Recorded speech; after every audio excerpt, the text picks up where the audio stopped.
mwese uko muri hano muraho neza.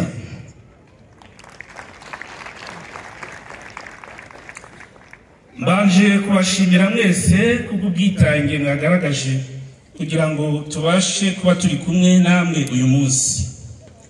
Uyu ni umunsi udasanzwe kuko twizihiza ku nshuro ya 14 itangwa ry'impamyabumenyi muri kaminuza y'ikoranabuhanga n'ubugeni ya Byumba UTAB ku bantu b'intyoza abanyeshuri 1610 bagaragaje imbaraga n'umuhati mu rugendo rwabo. Ni mureke tubanze twifuriza ikaze abashyitsi baje kwifatanya natwe kuri uyu munsi w'amateka.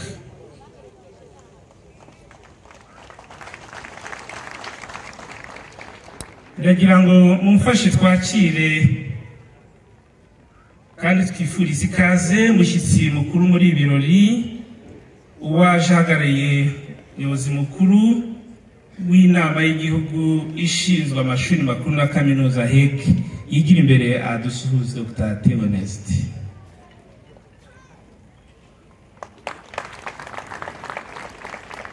Akaza neza.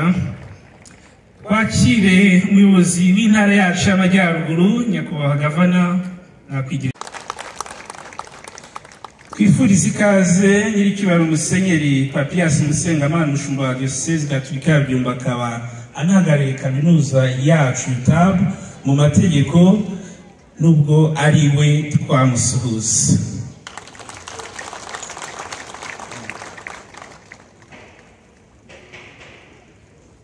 Twifurize kandi ikaze ukuriye inama y'ubutegetsi ya kaminuza yacu UTAB ahagurukane nabo bafatanije kuyobora kaminuza yacu muri governing body bose.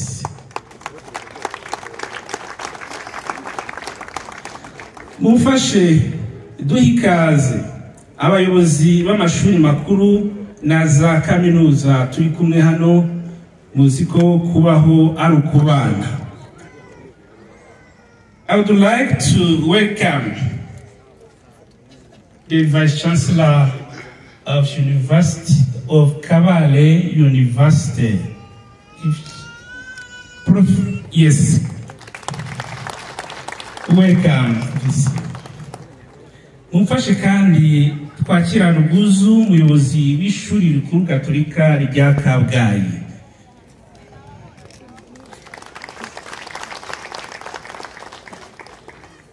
Twakire kandi umuyobozi mukuru wa East African University Rwanda.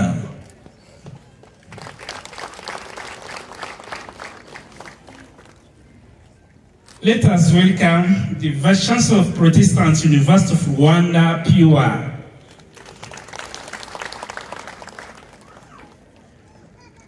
Twakire uwaje ahagarariye kaminuza y'u Rwanda.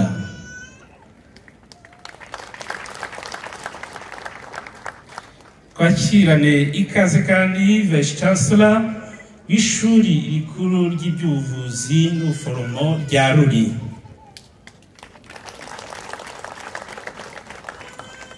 Twakire uwaje ahagarariye umuyobozi mukuru wa INES DVC.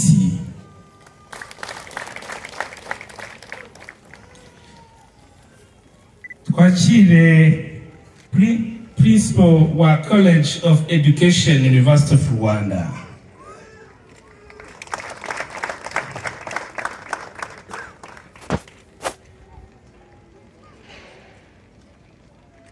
Duhikaze abahagarariye inzego abahagarariye izindi kaminuza n'aba ntabashije ubona kwigira ejuru nkabereka abashyitsi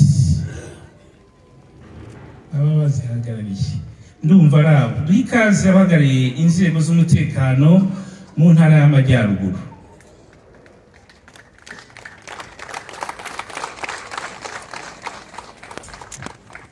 twakire kandi mu bwatsi bwe twishimira nyakubahwa umuyobozi w'akarere kacu ka Gicumbi ndetse na nyakubahwa umuyobozi w'akarere ka Gatsibo numva yahageze tubakire cyane murakaza neza meyas duhikaze abahagarariye inzego z'umutekano mu karere kacu ka Gicumbi ndetse na Gatsibo baba bahari ndabona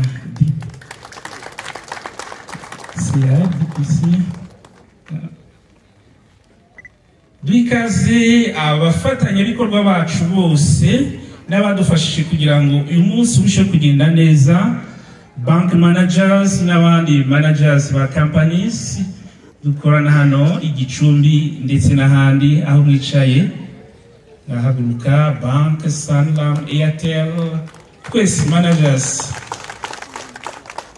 BK nabonye BK, Equity, A&M, DPR n'andi mabanki.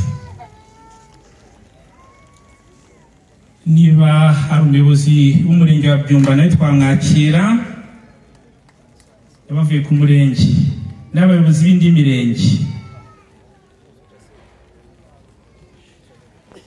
Turabakiriye rero mwese mwakoze kuza kwifatanya natwe kuri uyu munsi utagira ukusa, aho kaminuza yacu UTAB itanga impamyabumenyi ku nshuro ya 14.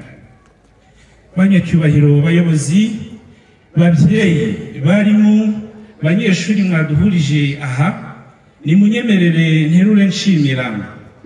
Ndashimira mbere na mbere Imana mugenga wa byose iduha ubuzima kaduha kuramba no kuramuka mu gihe yagennye kandi kadushyigikira no mu rugendo rwacu nk'abana bayo kandi itarobanuye.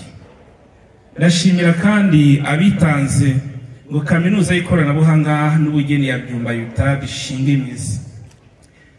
Ku ruhembe ndashimira ubuyobozi bw'igihugu cyacu urangajwe imbere na nyakubahwa Perezida wa Repubulika Paul Kagame, mu bushishozi bwe akaba yarakiriye vuba kandi agashyigikira igitekerezo cyo gushinga kaminuza UTAB. Ndashimira abari bagize ADEB bitanze bahuriza hamwe kandi bakoresha ubushobozi bwabo mu gushinga kaminuza itumye dutaramira hano uyu munsi twavuye mu mpande zitandukanye z'igihugu. Ngashimira n'abagiye bayisimbura kugira ngo aduherekeze aribo by'umwihariko UTAB organization. Uyu munsi tugashimira Diocese Gatolika ya Byumba yaragijwe iyi kaminuza ikaba irimo kudufasha kwishyira ku murongo. Mvuze kuri UTAB muri make, ni kaminuza yatangiye muri 2006 ikabyumvikana ko mu mwaka utaha tuzaba twizihiza anniversaire cyangwa isabukuru y'imyaka 20.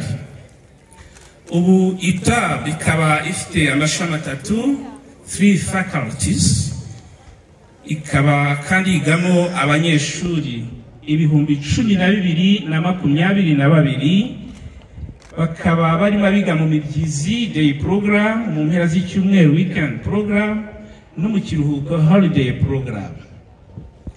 Mu mwaka utaha tukaba tuzatangiza ishami rya 4 ryigisha science na technology, kuko twahawe programu ihaganisha ubwo ngubwo ni kuvuga bose iterambere turimo turakura. Iyo wumvise rero imyaka 20 nk'umuntu wumva ari myinshi, ariko nk'ikigo cy'uburezi gishishikazwe no gufasha mu gukemura ibibazo byugarije isi, urugendo twararutangiye ariko rukaba rukiri rurerure. Ikiditeranirije hano rero uyu munsi ni ukugira ngo twishimire kandi dushimana. Tugashimira abanyeshuri, abana bacu, abana ba UTAB, kuko uyu munsi bagiye guhabwa impamyabumenyi. Muri rero tuze kubishimira basoje urugendo rw'icyiciro cya kabiri cya kaminuza imyaka 4 none uyu munsi turabakikije tubataramira. Kurera umunyeshuri wa kaminuza kugeza ku munsi nk'uyu ntabwo ari impanuka, ni imbuto ziva ku buyobozi budushyigikiye, abarimu bakora batiganda ndetse n'abanyeshuri baca bugufi nk'uko ejo umushumba wacu yabitwigishaga mu mugoroba w'impanuro, bakarangwa n'ikinyabupfura kandi bagakora ubutaruhuka bakorana intego nk'uko ejo abandi bahanuzi baduhaye za mpanuro babitubwiye. Kugira umuhate turabizi rwose barawugize.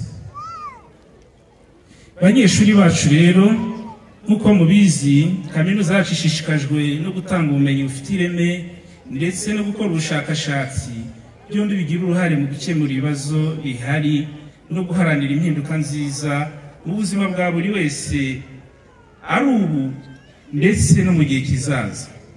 Twizeye neza ko ubumenyi mwahawe buzabafasha guhangana n'imbogamizi muzahura nazo mu buzima bwanyu, ubuzima bw'umwuga, mbese mukaba ingirakamaro mu miryango yanyu ndetse n'aho mutuye. Tuzi ko muzi uruhare rubategereje mu iterambere ry'igihugu cyacu. Uyu munsi nicyo gisobanuro cyabo. Reka kandi nshimire leta y'ubumwe bw'Abanyarwanda iyo ibinyujije mu bigo byayo bitandukanye na minisiteri zitandukanye bashyigikira uburezi, bashyigikiye kaminuza yacu. Binyuze mu kigo cy'igihugu gishinzwe amashuri makuru na kaminuza, leta ikomeza kutuba hafi kugira ngo nka kaminuza UTAB cyangwa n'izindi zaba iza leta n'izigenga tugere ku ntego twihaye, zigere ku ntego zihaye, zaba iz'igihe gito cyangwa igihe kirekire. Ni muri ubwo bufatanye uyu mwaka hatangijwe amasomo ku ishami ryacu UTAB Ikiramuruzi, New Campus. UTAB kandi yemererwa gutangiza amasomo ku cyiciro cya mbere cya kaminuza mu ishami ry'uburezi ndetse n'icyiciro cya kabiri cya kaminuza mu bijyanye n'ikoranabuhanga. Muri uyu mwaka,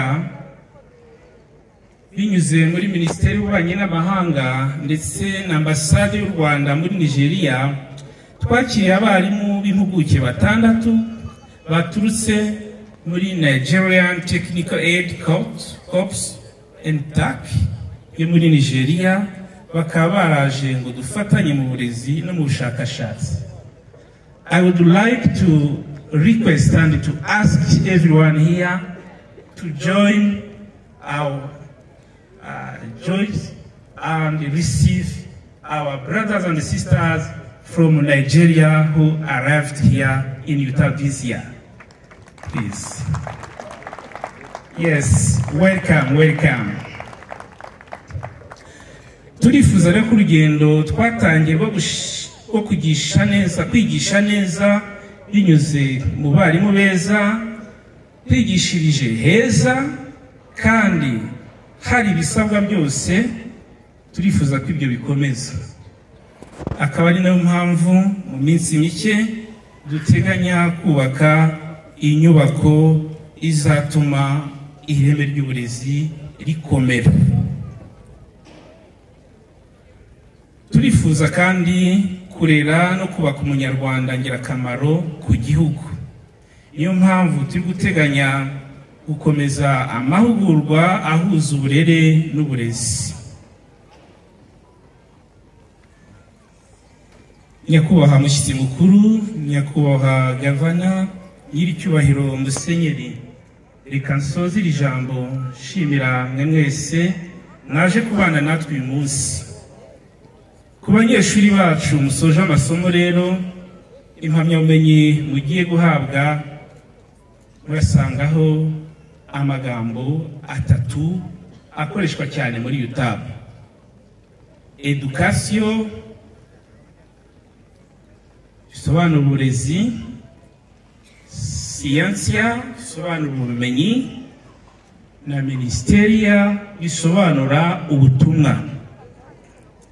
Uburezi n'ubumenyi mwarabihawe muri ku ntebe y'ishuri, none tubatumye kuba umusemburo w'impinduka nziza.